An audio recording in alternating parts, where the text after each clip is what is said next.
Saan ka man naroroon, huwag kang matatakot sa baril o patalim sa bakas. Hello mga ka-idol! So ngayon meron na naman akong ituturo sa inyong napakagandang kanta. So yung title pala nito ay yung Noypi by Bamboo. So itong tutorial natin is gagawin natin yung reggae. Okay, so reggae yung ituturo natin. So huwag kayong mag-alala mga ka-idol kasi 4 chords lang to hanggang matapos na yung kanta. Okay? 4 na chords lang yung tatandaan nyo, paulit-ulit lang yun. No? So napakadali lang. So dito muna tayo sa reggae pattern niya. So yung reggae pattern niya, yung lagi lang natin itinuturo, no? Yung magbe-bass kayo, ay sasama yung string. Okay, so ganun siya. Bass, strum down, top sa string, strum down ulit. Okay, so ganun siya.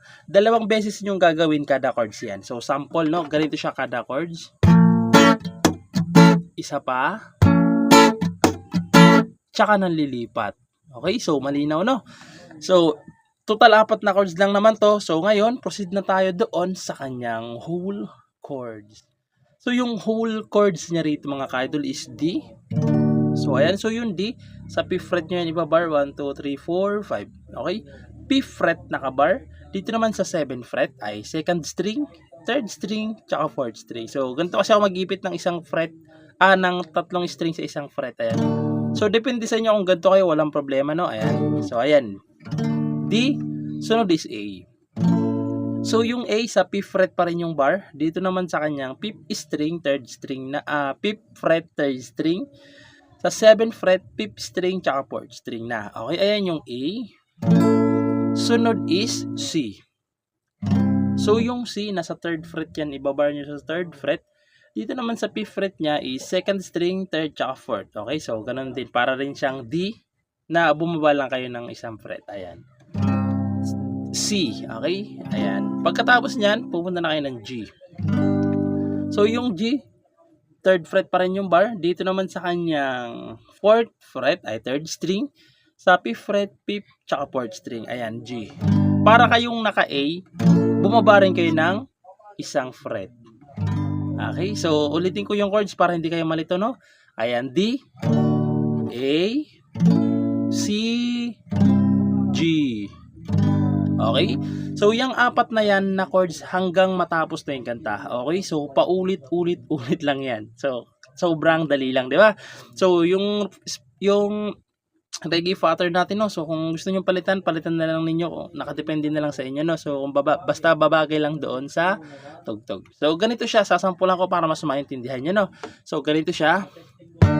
Tingnan mo yung palad, kalyado mong kamay sa hirap ng buhay. So paulit-ulit lang, dami mong problema, nakuha mo bang umipin, pipig kang ang astig. Tapos paulit-ulit lang, pre-chorus naman sa part na yan, sa pre-chorus, ganun pa rin naman yung chords. Saan ka man naroroon, huwag kang matatakot sa baril o patalim sa bakas na madilim.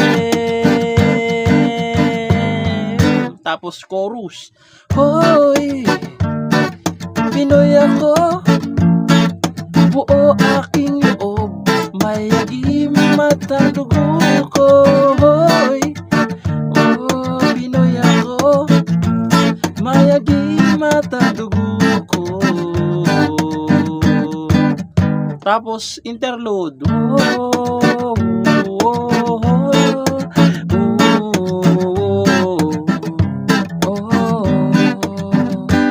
Okay? So, ganun lang siya. 4 na chords lang yung tatandaan nyo hanggang matapos na yung kanta. Paulit-ulit lang yun. Okay? So, yun lang. Sana naintindihan nyo itong tutorial natin at nagustuhan nyo. At syempre, good luck sa bago nyong matututunan.